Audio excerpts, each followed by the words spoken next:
Kita tidak akan pernah tahu apakah amalan di dunia yang berbuah surga. Amalan ibadah yang dirasa khusyuk dan berpahala besar belum tentu menjadi kunci pembuka surga. Nabi SAW justru menyebutkan seorang bisa masuk surga karena sebuah amalan kecil. Sahabat Abu Hurairah berkata bahwa Rasulullah SAW bersabda, ada seseorang laki-laki yang melewati ranting berduri berada di tengah jalan. Ia mengatakan, demi Allah, aku akan menyingkirkan duri ini dari kaum muslimin sehingga mereka tidak akan terganggu dengannya. Maka Allah pun memasukkannya ke dalam surga. Hadis riwayat Muslim. Kisah ini menjelaskan luasnya rahmat Allah Subhanahu wa Ta'ala dan agungnya pahala yang disiapkan buat hamba-hambanya yang beriman. Allah Subhanahu wa Ta'ala memasukkan laki-laki tersebut ke dalam surga meski amalannya hanya menyingkirkan gangguan dari jalan kaum muslimin. Seseorang masuk surga sesungguhnya karena fadilah Allah Subhanahu wa Ta'ala, tidak semata karena amalan yang diperbuat. Rasulullah SAW pernah bersabda, dekatkanlah diri kalian kepada Allah Subhanahu wa Ta'ala dan tepatilah kebenaran. Ketahuilah bahwa tidaklah salah seorang dari kalian akan selamat dari neraka dengan amalnya.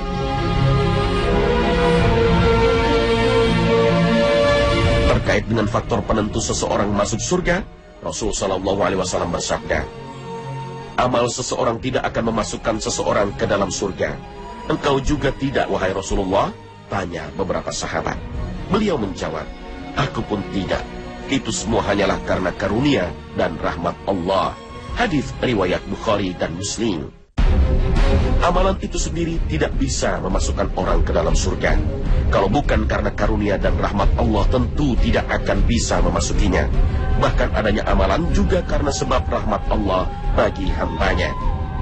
Amalan hanya sebab tingginya derajat seseorang di surga, namun bukan sebab seseorang masuk ke dalam surga. Amalan yang dilakukan seseorang sama sekali tidak bisa mengganti surga yang Allah beri. Itulah yang dimaksud seseorang tidak memasuki surga dengan amalannya. Maksudnya ia tidak bisa ganti surga dengan amalannya. Sedangkan yang memasukkan seseorang ke dalam surga hanyalah rahmat dan karunia Allah.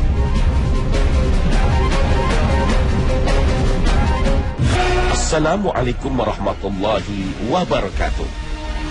Surga tentu disediakan bagi orang-orang yang selalu taat kepada Allah dan Rasul-Nya dan senantiasa beramal saleh.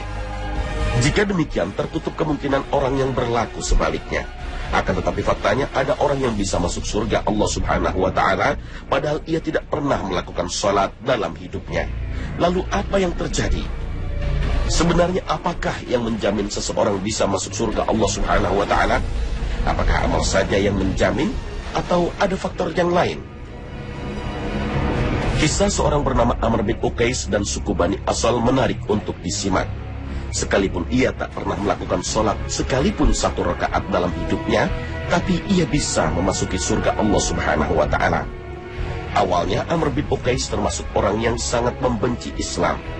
Kebenciannya itu tidak pernah pudar meskipun seluruh kaumnya telah memeluk Islam. Ketika pecah perang Uhud, semua orang mengenalnya sebagai orang kafir. Saat itu Amr bin Uqais mencari beberapa teman yang dikenalnya di tempat tinggal mereka.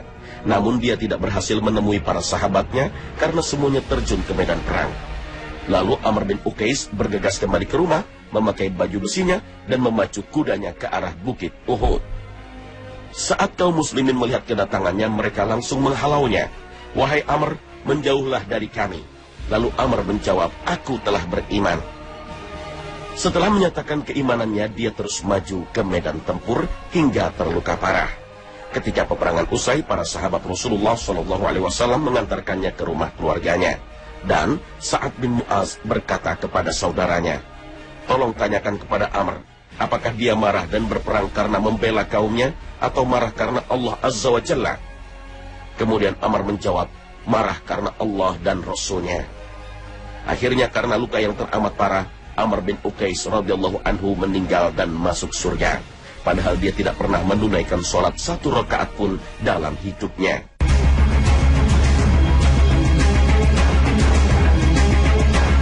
Dalam kasus lain, ada orang yang dijamin masuk surga oleh Rasulullah SAW, padahal orang itu bukan ahli ibadah, bahkan jarang melakukan sholat malam. Suatu ketika Rasulullah SAW bersabda kepada para sahabatnya, akan lewat di hadapan kalian seorang laki-laki penghuni surga. Tak lama kemudian melintaslah seorang lelaki Ansor penghuni kota Madinah. Esok harinya Nabi SAW kembali mengatakan hal yang sama dan lelaki yang sama kembali melintas. Kejadian ini berlangsung selama 3 hari berturut-turut. Salah seorang sahabat Nabi, Abdullah bin Amr bin As, begitu penasaran dengan kabar dari Rasul itu. Ia selalu bergumam, apakah kelebihan lelaki Ansor itu sehingga Rasulullah SAW menyebutnya sebagai penghuni surga? Maka Abdullah bin Amr mengikuti lelaki itu dan meminta izin untuk menginap di rumahnya selama 3 hari. Abdullah bin Amr beralasan dirinya sedang bermasalah dengan kedua orang tuanya dan berjanji tidak akan pulang selama 3 hari. Karena itu beliau meminta izin menginap di rumah sang lelaki dan ia mempersilahkannya. Selama 3 hari Abdullah bin Amr melihat ibadah sang lelaki tergolong biasa-biasa saja. Bahkan beliau tidak pernah melihat lelaki Ansor itu mengerjakan sholat malam atau qiyamul lail. Beliau hanya melihat lelaki itu selalu berzikir dan bertakbir ketika terjaga dari tidur hingga menjelang subuh, kemudian berwudu. Selain itu, ia selalu berbicara dengan perkataan yang baik. Selebihnya tidak ada amalan istimewa dari sang lelaki Ansor itu di mata Abdullah bin Amr. Setelah menginap 3 malam, ia pun berkata kepadanya, "Wahai hamba Allah, sesungguhnya aku tidak sedang bermasalah dengan orang tuaku. Hanya saja aku mendengar Rasulullah SAW selama 3 hari berturut-turut beliau bersabda, akan lewat di hadapan kalian seorang lelaki penghuni surga.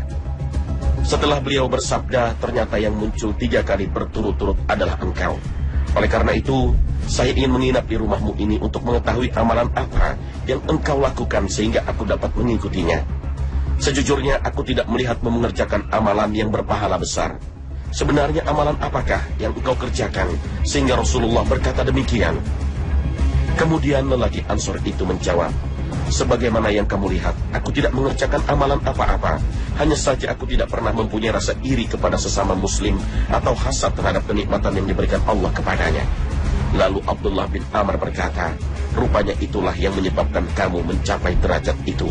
Sebuah amalan yang kami tidak mampu melakukannya."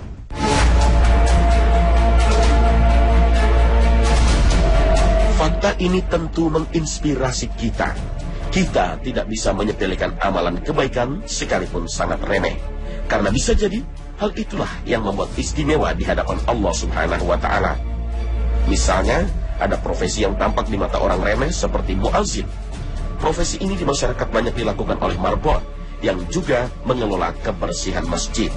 Namun profesi ini luar biasa di hadapan Allah Subhanahu wa Ta'ala. Lihatlah nasib mereka kelak di akhirat. Kelak di padang mahsyar, saat orang-orang tenggelam dengan keringatnya karena terik panas matahari yang menyengat setinggi 1 mil di atas kepala. Namun Imam Al-Nadr bin Samil mengatakan, ada sekelompok manusia yang tidak tenggelam oleh keringatnya sendiri karena berleher panjang. Siapakah yang mendapatkan keistimewaan ini? Rasulullah SAW bersabda, seorang muazzin memiliki leher yang panjang di antara manusia pada hari kiamat. Hadis riwayat Muslim. Imam An-Nawawi mengatakan, leher yang panjang menunjukkan besarnya limpahan rahmat dan pahala Allah kepada para muazzin. Kita mungkin menganggap remeh peran muazzin, tetapi sesungguhnya peran mereka amat besar bagi umat, bahkan melebihi seorang imam. Imam adalah penjamin, sedangkan muazzin adalah orang yang diamanahi. Semoga Allah memberikan petunjuk kepada para imam dan mengampuni para muazzin. Ibnu Qudamah menjelaskan, makna amanah lebih tinggi daripada memberi jaminan. Selain itu, kata maghfirah yang berarti ampunan lebih utama daripada kata irsyad yang artinya petunjuk. Inilah yang mendasari posisi muazzin lebih tinggi daripada imam. Itu sebabnya Khalifah Umar bin Khattab sendiri sangat ingin menjadi seorang muazzin daripada menjadi imam.